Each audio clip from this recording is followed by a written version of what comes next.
आप सबको पता है प्रत्येक व्यक्ति के जीवन में कभी ना कभी कोई ऐसा समय जरूर आता है जब वो दूसरे से मदद लेता है, ठीक है ना। और मदद लेने के वक्त में कई बार वो आपकी मदद करते भी हैं, नहीं भी करते, या फिर आपका कोई ऐसा काम है जो कोई कर ही नहीं सकता, आप दूसरे लोगों के सामने रो रो करके कह रहे हो कि भाई मेरा ये काम करवा दो, मेरा ये काम करवा दो, थक चुके हो आप, सब कुछ करके देख लिया लेकिन आपका वो काम नहीं हो रहा है, अटका हुआ है, तो मात्र आपको तुमरुका महादेव जी का ये वाला उपाय एक बार कर लीजिएगा। आपको जीवन में कभी किसी के सामने रोने की जरूरत नहीं पड़ेगी और जो काम दुनिया में कोई नहीं कर सकता, मेरा देव आदिदेव महादेव आपके उस कार्य को करने के लिए लग जाएगा और आपके उस कार्य को सफल भी जरूर करेगा।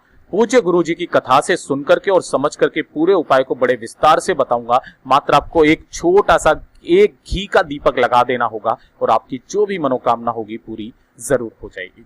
पूरे वीडियो के अंदर हम लोग दो ऐसे महा उपायों के बारे में बात करेंगे जो कि आपकी हर एक मनोकामनाओं की पूर्ति तो करेगा ही करेगा, साथ ही साथ उस काम को भी करेगा जो दुनिया में कोई नहीं कर सकता और आप चाहते हो कि वो वाला काम हो जाए। और जो दूसरा उपाय होगा वो आपके घर में अगर धन की, दरिद्रता की, संपदा की बहुत ज्यादा कमी है, नौकरी नहीं लग रही है, व्यापार घाटे में जा रहा है, तब आपको क्या उपाय करना है, तो पूरे वीडियो को अंत तक जरूर देखिएगा। सबसे पहले बात करते हैं पहले वाले उपाय की तरफ कि अगर आपका कोई काम नहीं बन रहा है, कोई ऐसा काम है जो दुनिया में कोई नहीं कर सकता, अटका हुआ है, आप दूसरों के सामने बोल बोल करके थक गए हो, परेशान हो चुके हो, तो ये वाला वीडियो आपके लिए है। ध्यान से सुनना क्या उपाय करना होगा। सबसे पहले आपको गोल बत्ती का, मिट्टी का, मैं यहां लिख भी देता हूं, गोल बत्ती लेनी है आपको, है ना। ये दीपक तैयार करना है गोल बत्ती का। किसका दीपक होना चाहिए? मिट्टी का दीपक होना चाहिए और इसके अंदर आप भरोगे गाय का घी, ठीक है ना, गाय का घी। कितने दीपक तैयार करने? आपको 2 दीपक ऐसे तैयार लेने होंगे। अरे कर लोगे। इसके साथ ही आपको ले लेना होगा 1 लोटा शुद्ध जल। इसमें जो जल भरोगे आपको अपने घर का शुद्ध जल भरना होगा। अरे भर लोगे। इसी के साथ थोड़े से ले लेने होंगे आपको काले तिल। अब काले तिल कितने लेने हैं? गुरुदेव ने इसकी कोई संख्या फिक्स नहीं बताई है, आपको 1 चुटकी काले तिल ले लेने हैं, ठीक है। अब ध्यान से सुनना, शाम का समय जब भी आ जाए, शाम को, है ना, यानी कि प्रदोष काल में, आप जब भी एकदम स्नान करके या फिर आप जैसे भी हैं एकदम शुद्ध और पाक होकर के आपको जाना होगा। ध्यान रखना, आपने जो 2 दीपक तैयार किए हैं इनमें से 1 दीपक जला करके कहां पर रख देना? अपने घर के मंदिर में रख देना, ओम नमः शिवाय मंत्र का स्मरण करते हुए।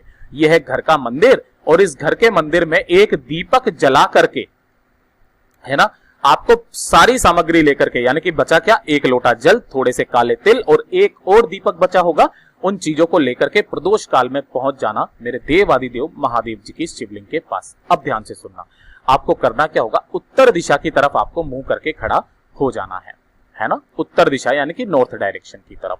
सबसे पहले आप जब से यहां पर खड़े हुए हो ना, तो आपने जो 1 लोटा जल लिया है उस 1 लोटे जल को चढ़ाने का क्रम ध्यान दीजिएगा।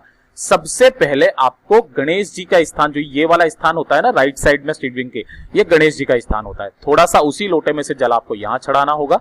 उसके बाद कार्तिकेय जी के स्थान पर, उसके बाद माता अशोक सुंदरी के स्थान पर, इस जगह पर, फिर माता रानी के हस्त कमल पर आपको गोल गोल घुमाते हुए और सीधा आपको मेरे देव आदिदेव महादेव जी के ऊपर वो पूरा 1 लोटा जल ओम नमः शिवाय, श्री शिवाय नमस्तुभ्यम पंचाक्षरी मंत्र या फिर षडाक्षरी मंत्र का उच्चारण करते हुए आपको चढ़ देना होगा। अरे चढ़ा दोगे।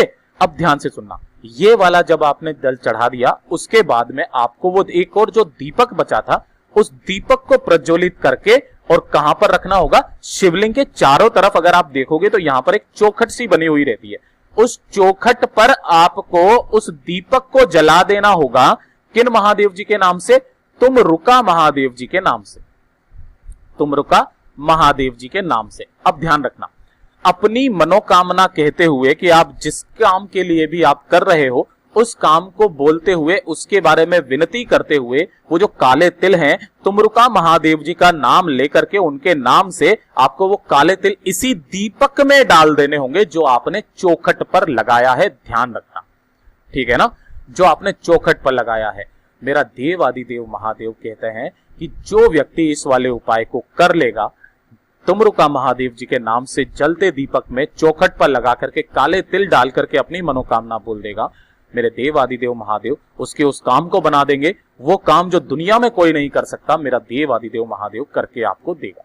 पूज्य गुरु ने जैसा बताया वैसा आसान भाषा में आपको बताने का पूरा प्रयास किया। ये तो हो गया पहला उपाय। अब जो दूसरा उपाय बताने वाला हूं, अगर आपके जीवन में धन संपदा की बहुत ज्यादा कमी है, लक्ष्मी जी का वास आपके घर में है ही नहीं है, आपको लगता है कि वो रूठी हुई है, अनावश्यक खर्चा परिवार में बहुत ज्यादा हो रहा है, बहुत ज्यादा परेशानी है, दिक्कत है, दरिद्रता है, किसी की नौकरी नहीं लग रही है, व्यापार कर्जे में जा रहा है या डूब रहा है, ग्राहक नहीं आ रहे हैं, तो ये वीडियो आपके लिए है। ध्यान से सुनना। इस वाले उपाय को करने का मात्र केवल एक ही दिन बताया है गुरुदेव ने, वो है सोमवार का दिन, और हर सोमवार के दिन आपको इस वाले उपाय को करना होगा। देखिए, आपको इस तरीके से गोल बत्ती का गाय के घी का दीपक तैयार करना होगा। गोल बत्ती का गाय का घी का दीपक, है ना, मिट्टी का ले लेना, ठीक है ना। गाय के घी का दीपक आपको तैयार करना होगा। अरे कर लोगे। और इस दीपक को लेकर के आप पहुंच जाओगे कहां पर? बेलपत्री के वृक्ष के पास में। गुरुदेव ने बताया अपनी कथा में कि बेलपत्री के वृक्ष के नीचे शाम के समय पर, यानी कि प्रदोष काल में, माता लक्ष्मी जी का वास होता है सोमवार के दिन, ठीक है ना। तो आपको ऐसे करके दीपक नहीं लगाना है, ध्यान रखना।